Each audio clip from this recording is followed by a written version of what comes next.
What's new? It's Blue. Hey guys, so it's time for OC Vague posts. Now, I'm sure by now we know that one thing about me, one thing about Blue, I love a good OC video. I love a good excuse to draw my OCs. Even if you guys don't know anything about them, I'ma draw them. And you know what? That's what makes this fun. So anyways, I picked 4 because 4 is my favorite number of my OCs from across all of my worlds. And what's special about these 4 is that they're the ones who I shower with the most favoritism. So these are like the it girls, you know. So the 4 that I've picked are Lily Rose. Again, I'm sure if you stalk my pages, you probably know him already. Mirai, I literally just made a whole video about her. She's my little loser princess. Fern, who's usually attached with Lily Rose. Those two are like a Nick and Charlie situation. Like they're like 2 peas in a pod. And then Gwen, who I actually haven't spoken about much, but she's just like, she's so important to the Blue art lore. Like she's so important. Like, and today we're going to be drawing a little handful of my OCs in their cultural attire, as you can tell by the title. So I just thought that this would be fun because I make it a point to make my OCs kind of like culturally, ethnically diverse, because that's just the kind of stories I wish I could see more. So when I'm able to make my own stories, I like making it like all over the globe. Hence why I kind of lean towards giving places fake names, because there's so many different kinds of people in one place. The fun fact, I guess, is that none of these characters that I'm drawing are from my personal culture, tribe, I guess. And that's purely because, which I'm Shona, by the way, on my dad's side I'm Shona. So Shona people, the British colonized us so thoroughly that they eviscerated most traces of what we used to wear culturally. So I have no idea what the Shona cultural garb is, even though that's literally like one of my cultures, which is kind of insane. We love colonialization. Disclaimer, I love doing research. Doing research is really fun, but there are some like little things that, like, you know, an article or like a collection of pictures won't cover, like the little details about especially something like cultural clothing. So if I get anything wrong, if I leave anything out, and if you know about this culture, the cultures that we're talking about, or if you are from those cultures, please point it out to me. Like I always want to know. Always want to be respectful to people's cultures, because, you know, I want to make sure that designs and stuff are accurate. That's why I love doing research. So yeah, that's my little preamble. And definitely make sure to watch all the way to the end to see all of the finished pieces. And let's get into it. So first off is Lily Rose, and I'm starting with Lily because if you can't tell, I'm kind of obsessed with him. Like, it's actually pretty bad, but anyways. He's my sweet non-binary boy. I love him. His pronouns are he, they. I just tend to use he a lot for him just because it feels like it fits, you know, but he's not cis. So he is Coast Salish, indigenous. But originally when I first made him, like when I was younger, I would just draw, and he used to look like this, actually, like a rare piece of old art that I actually managed to find. So when I first made him, he was originally like a blonde cis girl, right? And then I started drawing him more and more, and then he kind of evolved into a more like AMAB looking person. But he's always been blonde. I just wanted to keep the blonde thing. I don't know why. It just feels right. And now I like the blonde more because it contrasts with him a bit better. But anyways, then I made him gender fluid, but like in a shapeshifter way. You know, those characters who can literally like morph how they look. He was like that. But then I decided that, while that's cool, I kind of wanted to just make it like, you know, a gender non-conforming person who isn't kind of like alien coded, though he is like half something else, but which I'm like, as you can tell, he literally has like, I don't want to say elf ears because that's not what he is, but like I'm just gonna say Alpheus for now because I'm gatekeeping.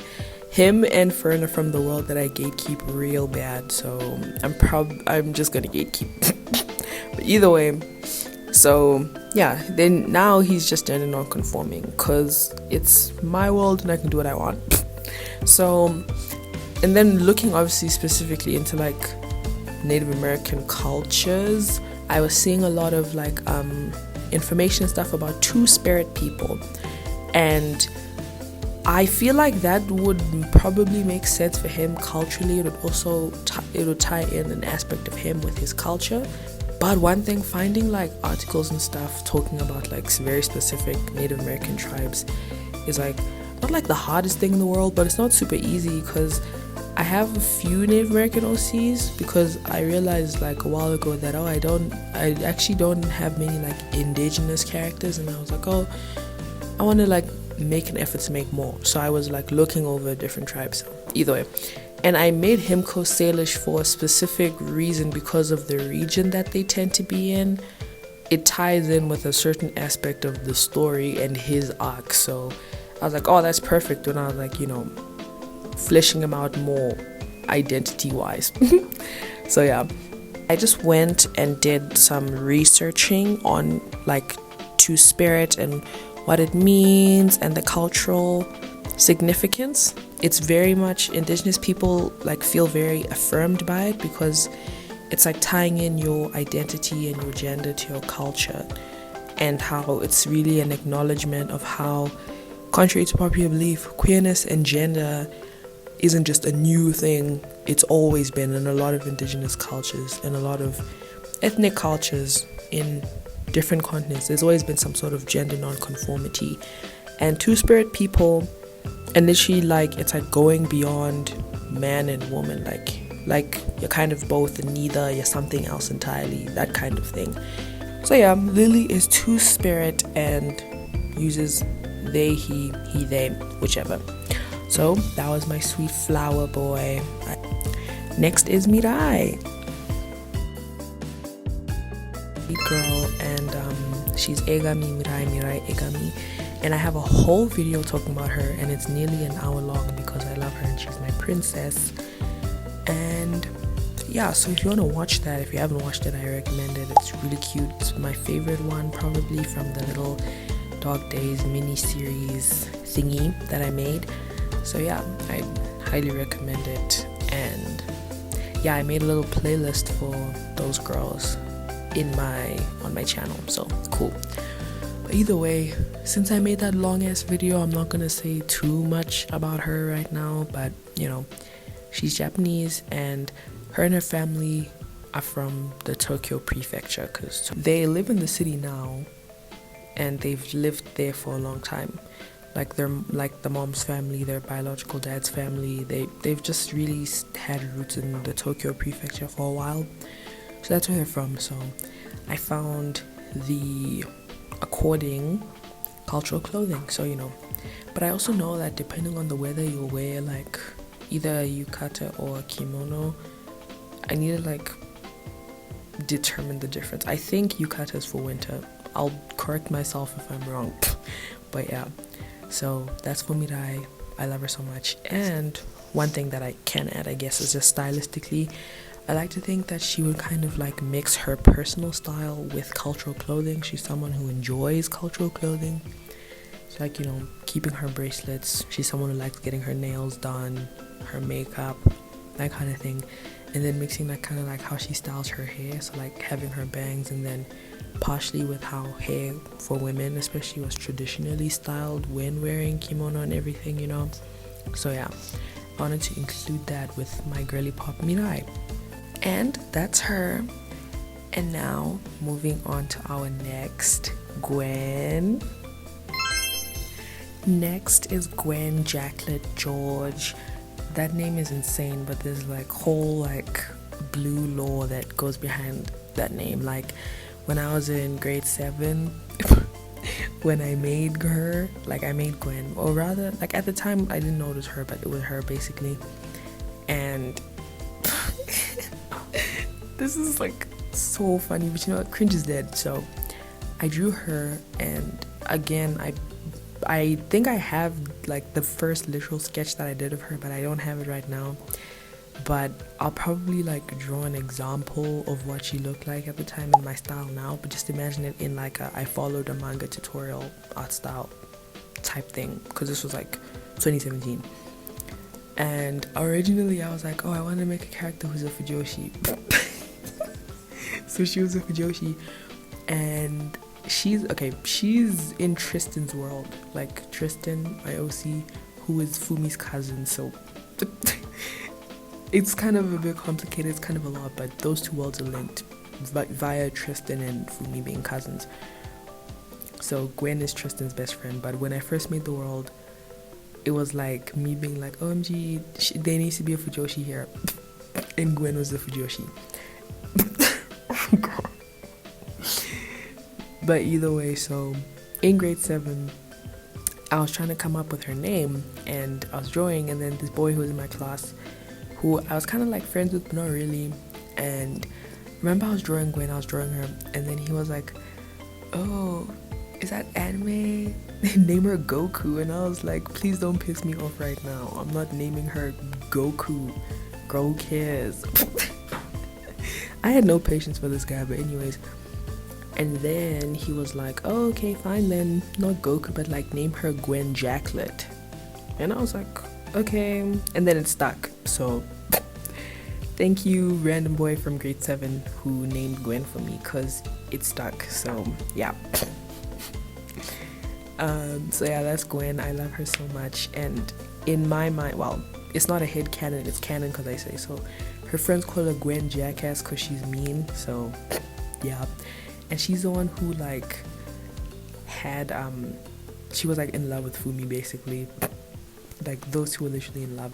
And then when Fumi left to go back home, that was like heartbreaking. Like that nearly destroyed her. And then when they visited again, and then Fumi like had like Hikari, oh, she like had a do me T, why not me moment. Like it was bad. But anyways, I love her. She's so cute. She has big hair. Oh, I haven't even said like her ethnicity yet, my bad. She's Dominican, and she's tall, and she's a trans girl. So I especially wanted to like kind of similar to Lily, tying in that like affirmation of gender and culture. So like cultural clothing, like women's cultural clothing for her is like an extra layer of like deep and affirming, you know. In a way, it's like honoring all the women who came before you, and I just think that that'd be beautiful. And when I first made her, she had a twin brother, Damien, who is Tristan's like love interest. So when I first made them, they were just like white, and then like a lot of the time when I was first getting to drawing, a lot of my C's would just kind of be like white, because that's not something I thought of, because those are a lot of the characters that you're seeing. Then I realized, wait, I can make OCs who look like me and like other people, and that's what I do now exclusively. So at first when I made them, it wasn't anything particular, but because her name has stuck, also like her brother Damien, she's Gwen Jacqueline George, which is not a Dominican surname. I don't know, I kind of made like a very convoluted way to keep that surname, or maybe I'll change it, I don't know. It's just when I get attached to a character's name, I don't want to change it. But either way, they're Dominican now because I wanted to make them Afro-Latina in some kind of way, because at first they were Hispanic. Then I realized that no, I don't have any Afro-Latina characters, so I wanted to make them Afro-Latina because it's my world and I can do what I want. So yeah, and Dominican cultural clothing is so beautiful, my goodness. So yeah, that was my thought process behind this one. And there's Gwen Jacklet, and now let's get into the last but definitely not least, Fern Amina. Fern Amina, the other half of Fern and Lily, or Lily and Fern. Kind of like in the Solitaire audiobook when Tora's like, I don't know when Nick and Charlie became Nick and Charlie. But yeah, that's basically Fern and Lily. They're kind of a pair, which is why writing-wise, again, I'm gatekeeping, but writing-wise, I make sure to kind of give them their own things going on apart from each other. But drawing them, I draw them together all the time because, yeah. So I love her very much. I love her. She's so angel face, girly pop. She's so scrunkle. She's so ickle wickle baby. She's so cutie pie pie. Like, it sounds like I'm having a stroke. Literally, I love her. And she literally has pink hair. Look at her. Anyways, she is, I already said her full name. Her name is Fern, and she's Mozambican. And again, the world that her and Lily are from is literally my magnum opus. So I'm gonna gatekeep it forever. But she takes up so much space in my heart. I love her so much. And similarly to Lily, when I first drew her, she was like a little white girl. And then as I realized that, oh, I can actually make OCs that look similar to me, I was like, oh, okay. Like originally she used to like have green hair, and I thought that was funny because her name was Fern and she had green hair. I'll put in some old art of Fern.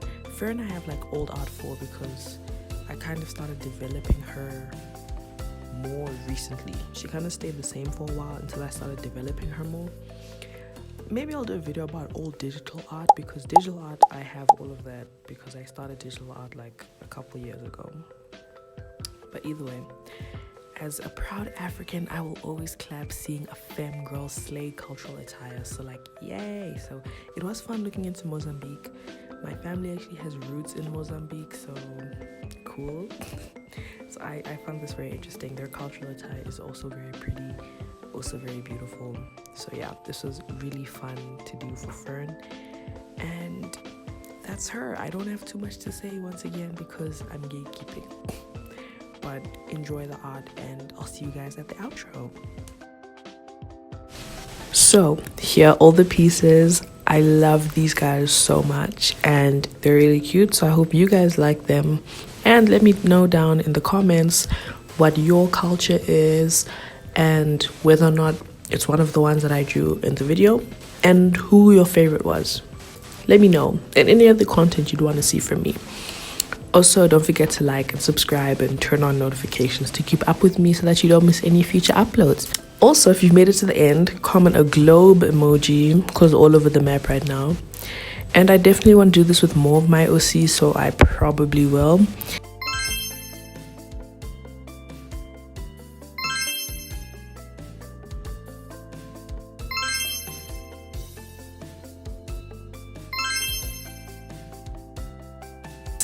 Again, and I'll see you guys next time. Bye.